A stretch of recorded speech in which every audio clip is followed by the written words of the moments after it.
रोज एक नई कहानी देखने के लिए चैनल को सब्सक्राइब करें और बेल आइकन दबाना ना भूलें। गरीब बिंदिया अपनी मालकिन के घर किचन में काम कर रही होती है। वो रात के करीब 8 बजे सारा खाना बनाकर अपने घर जाने के लिए किचन से निकल ही रही होती है कि तभी उसकी नजर फ्रिज पर एक प्लेट में ढकी बासी रोटियों पर पड़ती है, तो वो उन्हें उठा लेती है। तभी उसकी मालकिन वहाँ आ जाती है। ओ महारानी, ये रोटियां कहाँ ले जा रही है तू? कहीं नहीं मेम साहब, वो ये कल की बासी रोटियां हैं। तो तूने सोचा पल्लू में छुपाए घर ले जाती हूँ। मेम साहब तो कुछ कहेंगी नहीं? नहीं, ऐसा नहीं है। मैं तो बस ये तुम गरीब नौकरानियों को मैं अच्छी तरह से जानती हूँ। अभी बासी रोटी ले जा रही है, कल को ताजी ले जाएगी। उसके बाद किचन से धीरे धीरे खाने का सामान गायब करने लगेगी ना। वापस रखिए रोटियाँ। पर मेम साहब। मालकिन उसकी ये बात सुने बिना ही बिंदिया पर हाथ उठा देती है। बिंदिया बिना कुछ कहे ही वो रोटियां रख कर वहाँ से चली जाती है। कुछ देर में जब अपने घर पहुँचती है तो खाट पर बैठी उसकी बीमार सास मालती उसके गालों को लाल देखकर कहती है, अरे बहू, तेरे गाल सूजे क्यों हुए हैं? तेरी मालकिन ने फिर तुझ पर हाथ उठाया है क्या? माँ जी, आपको पता है ना मेम साहब कैसी हैं। उन्हें छोटी छोटी बातों पर गुस्सा आ जाता है। अरे गुस्सा आ जाता है तो क्या अपना गुस्सा वो गरीब नौकरानी पर निकालेगी? अरे तू उसके यहाँ काम करती है तो गरीब है, गुलाम नहीं। तू छोड़ दे काम बहू। माँ जी, काम छोड़ दिया तो हम गरीब अपना गुजारा कैसे करेंगे? आप चिंता मत कीजिए, मैं ही कोशिश करूँगी कि काम करते हुए कोई गलती न करूँ। आप आराम कीजिए, मैं खाना बनाती हूँ। पति की गंभीर बीमारी के कारण मौत होने के बाद बिंदिया के परिवार में बस उसकी सास और वो रह गई थी।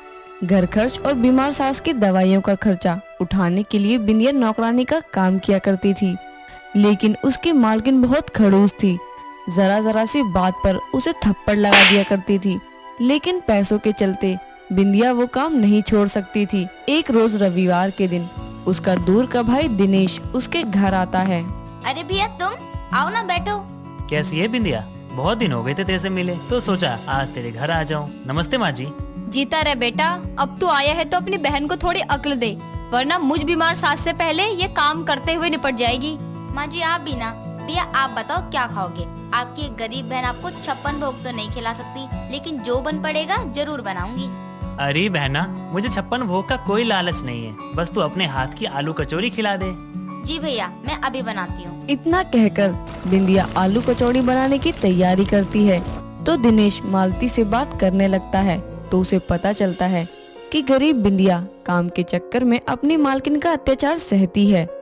कुछ देर में बिंदिया गर्मा गर्म कचौड़ी दिनेश को देती है, जिसे खाते ही दिनेश कहता है, तुम्हारे हाथ की आलू कचौरी किसी पकवान से कम नहीं है बिंदिया।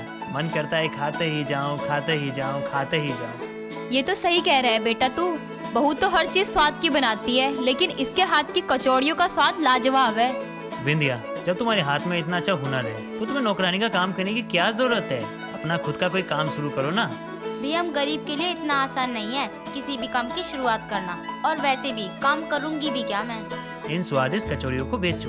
लोग ऐसी चटपटी चीजें खाना बहुत पसंद करते हैं। अगर तुम्हारी कचौरियाँ लोगों को पसंद आ गई, इससे तुम्हारा हुनर ही नहीं, तुम्हारी आमदनी का साधन भी हो जाएगा। उसकी कही बात से मालती भी सहमत होती है, लेकिन बिंदिया लगा लगाया काम छूट जाने के डर से मना कर देती है। समय बीतता है। एक दिन बिंदिया की मालकिन उसे काम करते हुए बर्तन टूट जाने पर बहुत सुनाती है और काम पर आने से ही मना कर देती है, जिसके कारण बिंदिया को समझ नहीं आता कि अब वो उस गरीबी की हालत में करे तो क्या करे। तो उसे अपने भाई की कही बात याद आती है, तो वो अपनी सास से बात करके अपने किसी जान पहचान वाले से कुछ पैसे उधार लेकर कचौड़ियाँ बनाकर उसे बाजार में बेचने का काम शुरू करती है और अपने ठेले के पास खड़ी होकर आवाज लगाती है, आओ आओ, गरम गरम आलू की कचौड़ी खाओ। बहन जी, कचौड़ी खाकर देखिए, ज्यादा महंगी नहीं है और स्वादिष्ट भी है। अरे अरे, सुनिए तो। लोग उसकी बात सुनते तो जरूर हैं, लेकिन कोई उसकी कचौड़ियाँ नहीं खरीदता। पूरे दिन बाजार में रहने के बाद निराशा से घर लौट जाती है। तभी उसकी सास कहती है, बहू क्या हुआ? कचौड़ियाँ बिकी की नहीं? माँ जी, बाजार में कितने ही कचौड़ियों के ठेले हैं, तो भला लोग मेरी बनाई कचौड़ी ही खाना क्यों पसंद करेंगे? मुझे तो समझ ही नहीं आ रहा है, मैं करूँ भी तो क्या करूँ? बहू, तू निराश क्यों होती है? दिक्कत तो शुरू में हर काम में आती है, और फिर हम गरीबों के पास आस लगाए रखने के अलावा और कोई रास्ता भी नहीं होता। भगवान हम गरीबों को ही इतने कष्ट क्यों देता है माँ जी? पहले तो इनको बीमारी के चलते हमसे छीन लिया, घर चलाने के लिए जैसे तैसे वो काम किया था, लेकिन मालकिन ने उस दिन के बाद से काम पर आने को मना कर दिया। अब कचौड़ियाँ बेचने का काम शुरू करने के लिए भी पैसे कहीं से उधार लिए हैं, तो मेरी कचौड़ियाँ भी नहीं बिक रही। ऐसे रहो तो मैं उधार कैसे चुकाऊंगी। बहू शांत हो जा, भगवान पर भरोसा रख और इतनी जल्दी हार मानने से कुछ नहीं होगा। चल अब ये बची हुई कचौड़ियाँ खाकर ही अपना पेट भर लेते हैं। निराश गरीब बिंदिया अपनी सास की कही बात समझ जाती है, जिसके बाद दोनों सास बहू वही कचौड़ी खाकर सो जाती हैं। अगले दिन बिंदिया फिर से ताज़ी कचौड़ियाँ और हरी चटनी बनाती है, लेकिन वो बाजार ना जाकर नुक्कड़ पर ही अपनी कचौड़ी का ठेला लगाती है। वो आवाज लगाकर लोगों को बुलाती है। तभी एक बच्चा उसकी दुकान पर आता है और एक प्लेट कचौड़ी खाकर साथ ही घर ले जाने के लिए पैक भी करवाता है और बिंदिया को पैसे देकर चला जाता है। बिंदिया पहले ग्राहक को देखकर बहुत खुश होती है। अगले दिन वही बच्चा वहाँ उसके ठेले पर फिर आता है। इस बार उसके साथ एक औरत भी आती है जो कहती है, ये कचौड़ी का ठेला आपका है? जी जी, ये आपका बच्चा है क्या? कल ये यहाँ से कचौड़ियाँ लेकर गया था। हाँ, वो कचौड़ियाँ मैंने भी खाई थी, बहुत स्वादिष्ट और चटपटी थी।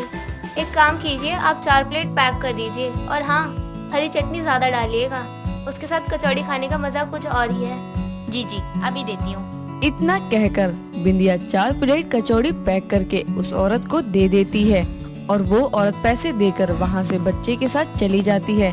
जिसके कुछ देर बाद 2 और आदमी उसके ठेले पर कचौड़ी खाने के लिए आते हैं। उस दिन बिंदिया की बनाई कचौड़ियाँ बिकने से उसकी कुछ कमाई हो जाती है। इस तरह समय बीतता है और रोज गरीब बिंदिया की कुछ कचौड़ियाँ तो बिक जाती, बाकी बची हुई कचौड़ियाँ वो और उसकी सास रात को खाकर सो जाया करते। जिसके बाद एक दिन ऐसा भी आता है जब उसकी बनाई सारी कचौड़ियाँ बिक जाती हैं। इस तरह धीरे धीरे लोग उसे गरीब कचौड़ी वाली के नाम से जानने लगते हैं। एक रोज एक आदमी फोन पर बात करते हुए उसकी दुकान पर आकर कहता है, हाँ भाग्यवान, मैंने अपने कानों से सुन ली, कचौड़ी गरीब कचौड़ी वाली के यहाँ से ही लेनी है। अरे मैं उसके ठेले पे पहुँच गया हूँ, अब फोन काट के परे भी रख दो। बोलिए साहब, कचौड़ी खानी है या पैक करनी है? 1 प्लेट खानी है और 2 प्लेट पैक कर दो। ठीक है। इतना कहकर बिंदिया 1 प्लेट कचौड़ी उस आदमी को खाने के लिए देकर अपना काम करने लगती है। तभी कचौड़ी खाकर वो आदमी कहता है, ओहो वाह, क्या स्वाद है, मुझे तो मजा ही आ गया। जब मेरी भाग्यवान मुझे गरीब कचौड़ी वाली के यहाँ से कचौड़ी लाने की जिद कर रही थी। आप जैसे ग्राहकों के कारण ही मेरी कचौड़ियों का ठेला चलता है। मेरी बनाई कचौड़ियाँ लोगों को पसंद आ रही है, ये सुनकर अच्छा लगता है। वो बोल ही रही होती है कि तभी उसे सामने से उसका भाई दिनेश आता हुआ दिखाई देता है। वो आदमी कचौड़ियाँ लेकर वहाँ से चला जाता है। तभी दिनेश बिंदिया को ये काम करते देख खुश होकर कहता है, तो आखिर में तुमने सही फैसला ले लिया मेरी बहना। मैंने तो बस फैसला लिया था, सही साबित तो वो अब हुआ है भैया। आओ भैया, घर पर तो तुमने अपनी बहन के हाथ की कचौड़ी खाई है, यहाँ तुम इस गरीब कचौड़ी वाली की बनाई कचौड़ी चखो। हाँ, क्यों नहीं। तभी बिंदिया उसे एक प्लेट में 2 कचौड़ियों के साथ चटनी परोसकर देती है। इस तरह गरीब कचौड़ी वाली कचौड़ियाँ बेचकर ही अपना और अपने परिवार का गुजारा चलाया करती। शौर्य अपने दोस्त राज के पास भागा भागा आता है और उसको गले लगाकर बोलता है, राज मेरे दोस्त, मैं लुट गया, बर्बाद हो गया यार, तेरी भाभी बेवफा निकली। अरे मेरे जिगर के छिलके, पहले शांत होकर सारी बात तो बता कि हुआ क्या। आते ही मातम मनाने लग गया। भाई मुझे लगता है कि तेरी भाभी मिताली का किसी के साथ चक्कर चल रहा है। वो उसके साथ न्यू ईयर मनाने मलेशिया जा रही है। नहीं नहीं नहीं, मैं नहीं मान सकता। भले ही मैंने उनको देखा नहीं है, पर फिर भी जितना तूने पहले उनके बारे में बताया था, वो ऐसा कभी नहीं कर सकती। अरे यार, भाभी तो तेरे से कितना प्यार करती थी, तुझे जरूर कुछ गलतफहमी हुई है। अरे यार, मैंने अपने कानों से सुना कि वो मलेशिया जा रही है। जब मैंने पूछा तो कहती बस मेरा मन है अकेले रहने का, पर मैं जानता हूँ वो अकेले नहीं, अपने बॉयफ्रेंड के साथ जा रही है। भाई तुझे मेरी मदद करनी पड़ेगी। पर मैं तेरी मदद कैसे कर सकता हूँ? देख, तू मेरी वाइफ के पीछे पीछे मलेशिया जाएगा। नाम आइडेंटिटी मेरी होगी, लेकिन चेहरा तेरा, और तुझे तो उसने आज तक देखा ही नहीं है। तू बिना डरे सबूत इकट्ठे करियो कि कौन उसका बॉयफ्रेंड है। फिर सबूतों के आधार पर मैं उससे तलाक ले लूंगा। यार देख, जरूरी है क्या? किसी और को नहीं भेज सकता? नहीं, मुझे तेरे सिवा किसी पर भरोसा नहीं है। शौर्य राज को मलेशिया जाने के लिए मना लेता है, लेकिन वहीं शौर्य की बीवी मिताली अपनी दोस्त रिया को बुलाकर उससे बोलती है, यार रिया, मेरी शादी खतरे में है। मेरे पति का किसी और के साथ चक्कर चल रहा है, लेकिन मेरे पास सबूत नहीं है उसकी काली करतूतों का।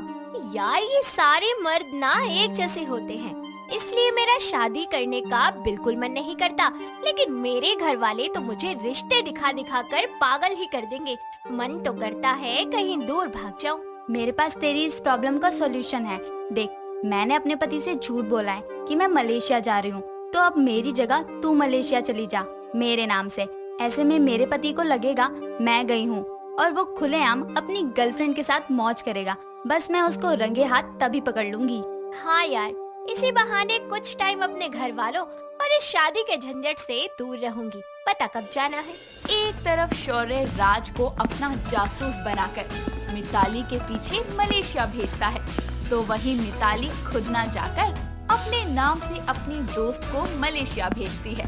अगले दिन फ्लाइट में बैठने से पहले ही दोनों एयरपोर्ट पर टकरा जाते हैं, जिसके कारण शौर्य की दी हुई मिताली की फोटो राज से वहीं गिर जाती है, जिसपे बिना गौर किए वो रिया को सॉरी बोलकर फ्लाइट की तरफ बढ़ जाता है और मलेशिया पहुंचकर दोनों एक ही होटल में रुकते हैं।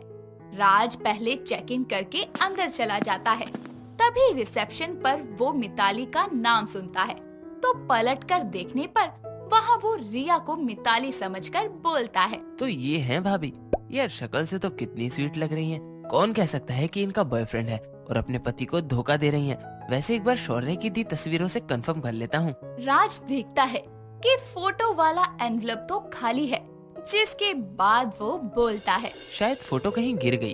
खैर यही होंगी। वैसे भी एक ही होटल में तो हैं, जासूसी अच्छे से हो जाएगी।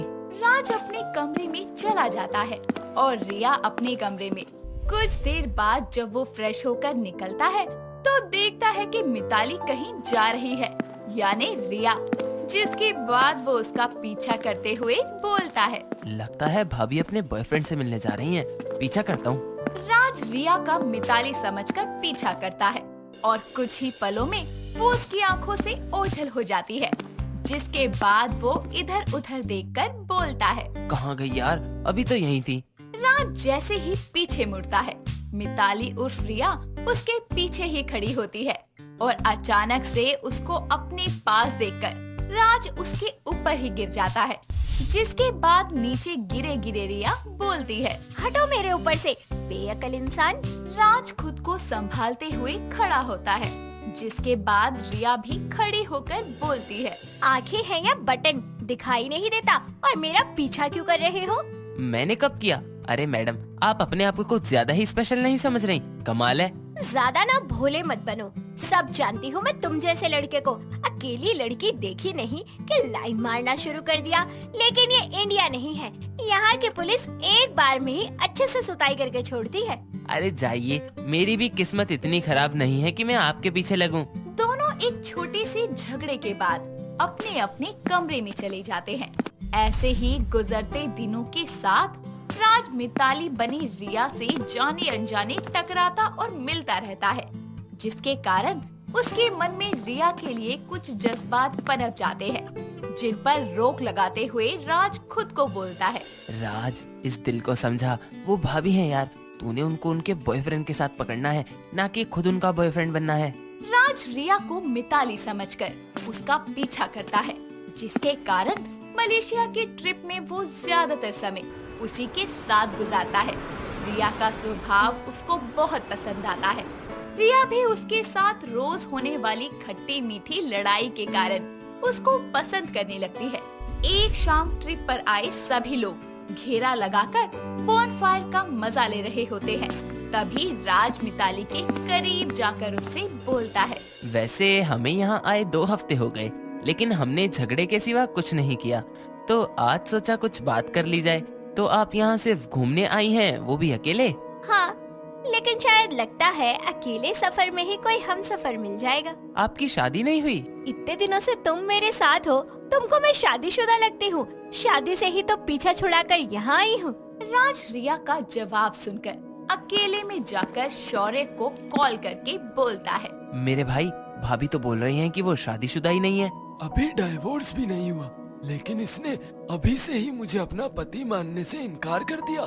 तू नजर रख, और जल्दी कोई सबूत दे। मलेशिया आने के बाद से राज ने रिया को किसी और आदमी के साथ नहीं देखा था।